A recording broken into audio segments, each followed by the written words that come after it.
नई कहानी देखने के लिए चैनल को सब्सक्राइब करें और बेल आइकन दबाना ना भूलें। पीहू दर्द से तड़प रही होती है, जिसके कारण वो जोर जोर से रोते हुए खुद से कहती है, हे भगवान, ये दर्द तो मेरी जान लेगा। जाने अनजाने मेरी गलतियों की इतनी बड़ी सजा मत दो मुझे भगवान। पीहू चुलबुली सी लड़की थी, लेकिन उसकी एक बुरी आदत थी, छुपकर स्लेटी और मिट्टी के बर्तन खाना। उसकी माँ बेला पीहू की इस आदत से बेहद परेशान रहती थी। आए दिन वो अपनी बेटी पीहू को इसके लिए टोका करती थी।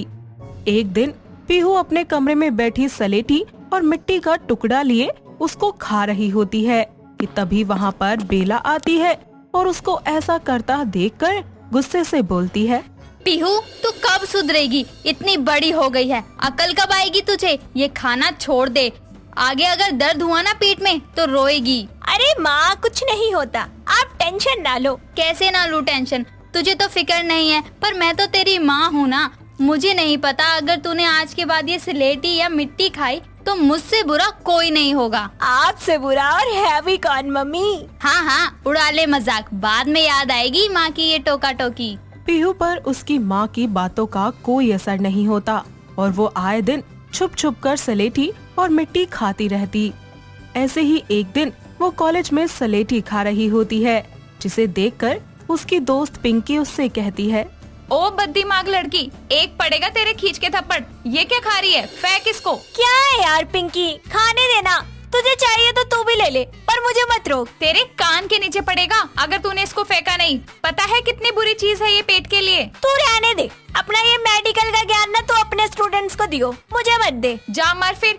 और अगर पेट दर्द होने पे मेरे पास आई ना कि यार पिंकी कोई दवाई दे दे, तो दवाई के नाम पे एक मुक्का दूंगी। पीहू और पिंकी दोनों बेस्ट फ्रेंड्स थी। पिंकी डॉक्टर बनने की तैयारी कर रही थी, इसीलिए वो जानती थी कि मिट्टी और स्लेटी खाने से क्या नुकसान होते हैं, लेकिन पिंकी के समझाने पर भी पीहू के दिमाग में कुछ नहीं घुसता। ऐसे ही समय निकलता जाता है और अब पीहू का कॉलेज भी खत्म हो जाता है, जिसके बाद उसकी शादी के लिए अभिषेक नाम के लड़के का रिश्ता आता है और अभिषेक अपनी माँ कुसुम के साथ पीहू को देखने उनके घर आता है। दोनों माँ बेटे को पीहू बहुत पसंद आती है और कुछ ही समय के बाद उन दोनों की शादी हो जाती है। पीहू अपने ससुराल की जिम्मेदारियां बखूबी निभाती है, लेकिन स्लेटी और मिट्टी खाने की आदत अब भी उसकी नहीं जाती और वो बहुत सारी स्लेटी और मिट्टी के बर्तन टुकड़े करके खाने लगती है। साथ ही अपने कमरे की अलमारी में भी छुपा कर रख लेती है। ऐसे ही एक दिन कुसुम पीहू से कहती है, बहू, ओ बहू, जरा इधर आ। हाँ माँ जी। अरे ये देख बहू, टूटे हुए मिट्टी के बर्तन का टुकड़ा मेरे पैरों में चुभ गया।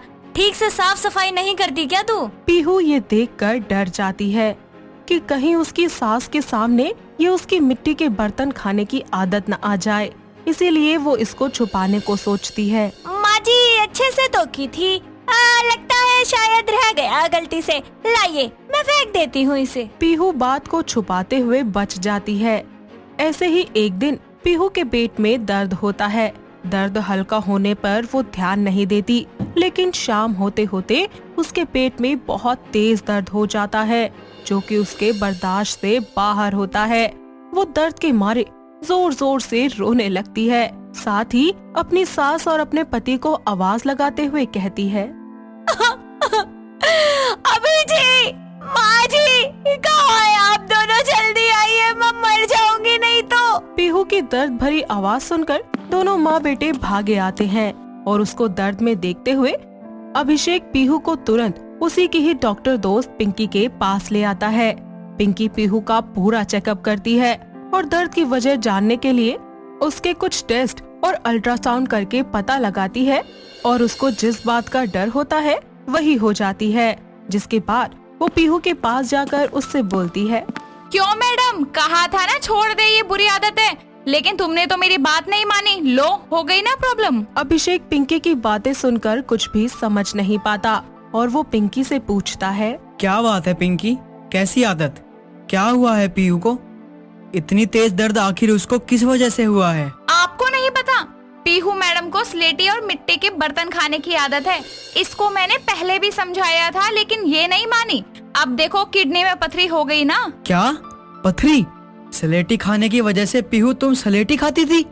शादी के बाद भी तुमने खाई है क्या? हाँ अभिषेक जी, मुझे माफ कर दीजिए। आप चिंता मत करो अभिषेक जी, मैं कुछ दवाइयाँ दे रही हूँ, लेकिन हाँ याद रखना कि अब ये सब ना खाइए और इसी के साथ साथ इसको ज्यादा से ज्यादा पानी पिलाना। अभिषेक पीहू को घर ले आता है, जहाँ कुसुम को पीहू के दर्द का कारण पता चलता है और वो पीहू से बोलती है, अच्छा तो ये तू थी जिसके कारण घर में मिट्टी के टुकड़े पड़े रहते थे। हाँ माँ जी, पर अब और नहीं खाऊंगी, पक्का।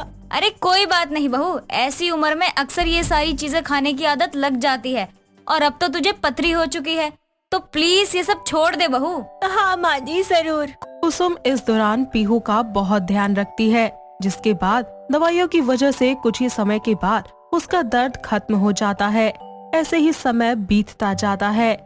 पीहू को लगता है कि वो ठीक हो गई है और फिर क्या था, वो एक बार दोबारा सलेटी और मिट्टी खाना शुरू कर देती है। ऐसे ही एक दिन अभिषेक पीहू को सलेटी खाता हुआ देख लेता है और उससे कहता है, पीहू तुमको मना किया था ना, तुम फिर शुरू हो गई? भूल गई कैसे दर्द से तड़प रही थी? अरे अभिषेक बाबू, सलेटी हमको छोड़ दे, ये हो नहीं सकता। हम सलेटी खाना छोड़ दे, ऐसा हम होने नहीं देंगे। ओ मैडम, ज्यादा डायलॉग बाजी मत करो, दर्द होगा तो आवाज नहीं निकलेगी तुम्हारी। छोड़ क्यों नहीं देती खाना? घर में खाने की कमी है क्या जो ये खाती हो? क्या करे अभिषेक बाबू, ये तड़प ही ऐसी है। इसकी खुशबू मुझे इसकी ओर जैसे खींची ले जाती है और मदहोश कर देती है और मैं बस इसे खा जाऊं। ठीक है, खाओ। दर्द हुआ ना तो मदहोश की जगह बेहोश होगी, याद रखना। पीहू अपनी आदत से मजबूर एक बार फिर से छुप छुप कर मिट्टी और सलेटी खाना शुरू कर देती है। ऐसे ही एक दिन पीहू रसोई में खाना बना रही होती है कि अचानक उसके पेट में दर्द उठता है। कुछ ही देर के बाद पीहू दर्द से तड़प रही होती है, जिसके कारण वो जोर जोर से रोते हुए खुद से कहती है, हे भगवान, ये दर्द तो मेरी जान लेगा। जाने अनजाने मेरी गलतियों की इतनी बड़ी सजा मत दो मुझे भगवान। उसकी आवाज सुनकर अभिषेक वहाँ आता है और फिर बोलता है, अनजाने में नहीं मैडम, इस बार जान के किए तुमने ये गलती। पता होते हुए भी कि पथरी है तुम्हें, अपनी बुरी आदत नहीं छोड़ी तुमने। अब तड़प रही हो, क्या करूँ मैं तुम्हारा? इस बार पीहू को बहुत ज्यादा तेज दर्द था, जिसकी वजह से उसे ऐसा महसूस हो रहा था कि शायद वो अब नहीं बच पाएगी। वो दर्द भरी आवाज में अभिषेक से कहती है, अभिषेक जी मुझे प्लीज बचा लीजिए, आपकी कसम आज के बाद कभी नहीं खाऊंगी। अभिषेक पीहू की दोस्त पिंकी को कॉल करके घर बुलाता है और उसे सारी बातें बताता है। पिंकी पीहू को देखते हुए कहती है, सुधरोगी नहीं ना तुम? तुम्हारी मम्मी ने तुमको कितना समझाया था और अभिषेक जी भी कितने प्यार से तुमको समझाते हैं, लेकिन तुम सबकी बातों से ज्यादा इस बुरी आदत से प्यार करती हो। पिंकी की ये बातें सुनकर पीहू को अपनी माँ की बातें याद आती हैं कि उसकी माँ भी उसको ऐसे ही टोका करती थी और उसको अब दर्द के साथ पछतावा भी हो रहा होता है कि सबने उसकी भलाई के बारे में सोचा और वो खुद ही अपनी खुद की दुश्मन बन बैठी।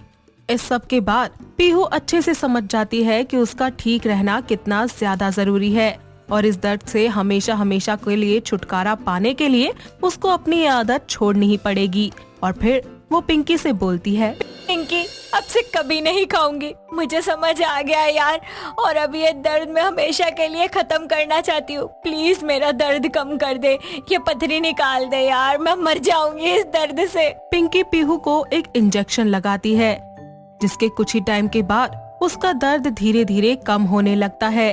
पीहू को ये सब कुछ अब अच्छे से समझ आ चुका होता है कि उसकी आदत से ही उसको दर्द हो रहा है और हर कोई उसके भले के लिए ही उसे समझा रहा था। इसीलिए अब वो सलेटी और मिट्टी खाना पूरी तरह से छोड़ देती है और पिंकी के बताए हुए परहेज और दवाइयों से कुछ समय के बाद उसकी पथरी भी किडनी से निकाल ली जाती है और दोबारा से वो कभी भी सलेटी, मिट्टी या कोई भी ऐसा फास्ट फूड नहीं खाती जो उसके पेट के लिए हानिकारक साबित हो। इसके बाद वो हमेशा अपने परिवार के साथ खुशी खुशी रहने लगती है।